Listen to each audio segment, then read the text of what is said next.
This is book number 6 in the Kids in Miss Coleman's class. We are halfway through the series, and in many ways, this is my favorite book. It's called Twin Trouble.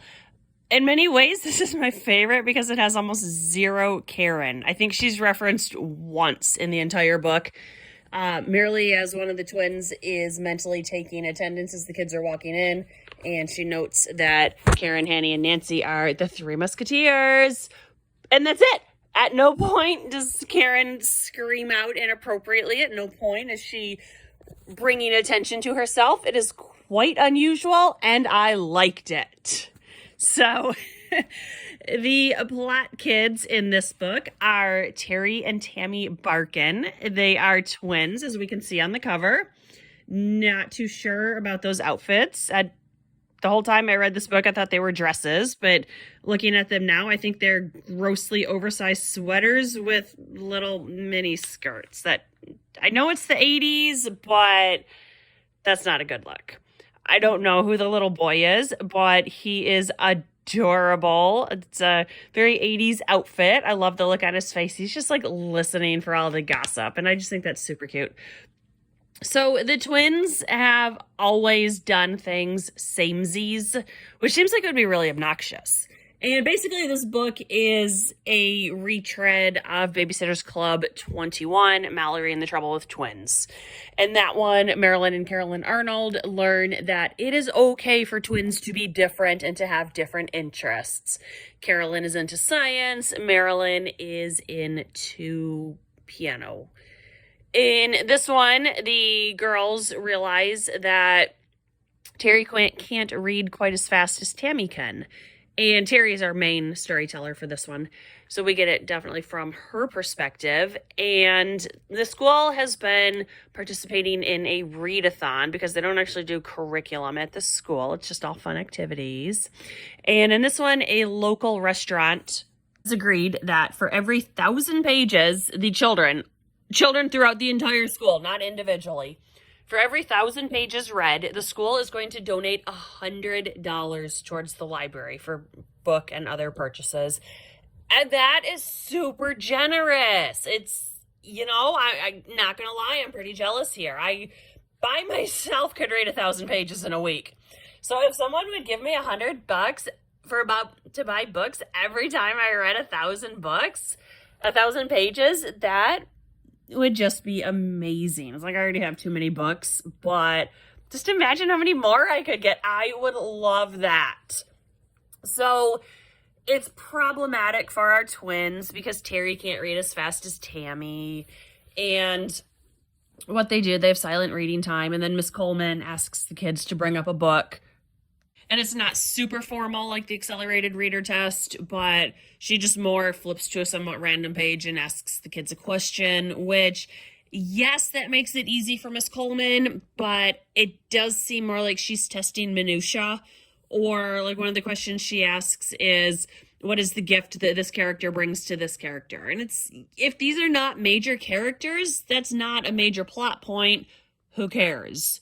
But that is a way for her to ensure that the kids are actually reading, and why don't you just trust the kids? But Terry is not doing as well as Tammy, so one day she sneaks in and she changes the score. Miss Coleman has just been keeping track on pencil of how much the kids are reading, and she changes her score. So Miss Coleman takes her to the office and tells her, no, you're not talking to Mrs. Titus, the principal. You're gonna call your parents. And this part, I thought it was cute. I thought it was very well written. It's on page 51. Miss Colman looked at her watch. Recess will not be over for a while, she said. So we have time to go to the office. Please come along with me now. To the principal's office? Terry gasped. Yes, but not to see Mrs. Titus, said Miss Colman. I want to call your parents. She held out her hand to Terry. Terry gulped. Call her parents? That was 1,000 times worse than telling Mrs. Titus, the principal. Miss Colman must have been very, very, very, very disappointed in Terry. Terry had known the things she was doing were wrong. She just had not known how wrong. So I do like the writing there. I think they get the appropriate exaggeration for how a second grader would probably respond or what their emotional state would be when told they have to call their parents and say exactly what they did wrong. So I did think that was very good writing there. One thing that didn't make a ton of sense biologically is we know they're twins, obviously, but it said they were born an hour apart. And that seems like a really long time. And granted, I'm not a twin and I don't have twins. So really all I know of twins is what I've read in books. But aren't most of them born by C-section? In which case the difference would just be a matter of minutes, not an entire hour. So that just didn't quite seem like it fits with biology.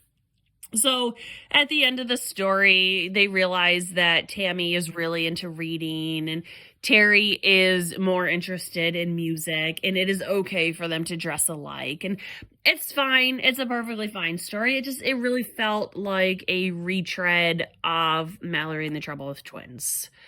But there was almost no Karen, so that right there is a win. I had not previously read this book. I have also not read the next one called Science Fair. It appears Bobby is the main character in that one, and Bobby, by and large, has developed a reputation as quite a bully. So it will be interesting to hear things from his perspective. If you want the total amount that the restaurant has donated to the school, it is $11,200. Do you know how many books I could buy with that?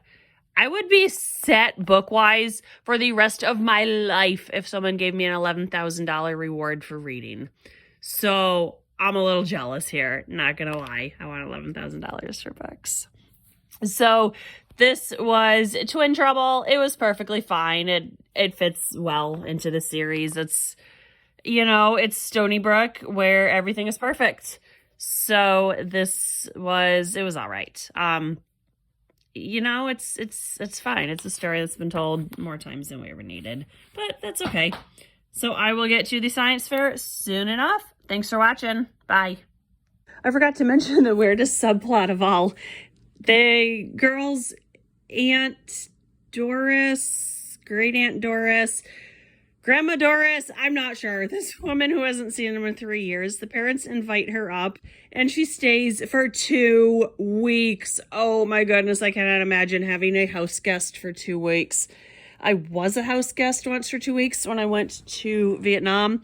And even then we broke it up with a trip to Hanoi where we all stayed in hotel rooms. Even so, I was ready to come home before those 2 weeks were up. But this woman comes up from Florida to tell the girls, hey, it's okay for twins to have different interests because she's a twin herself. And it's like, why couldn't they just have a Zoom call or talk on the phone or something? So that was ridiculous. No one wants 2-week company. Okay, bye.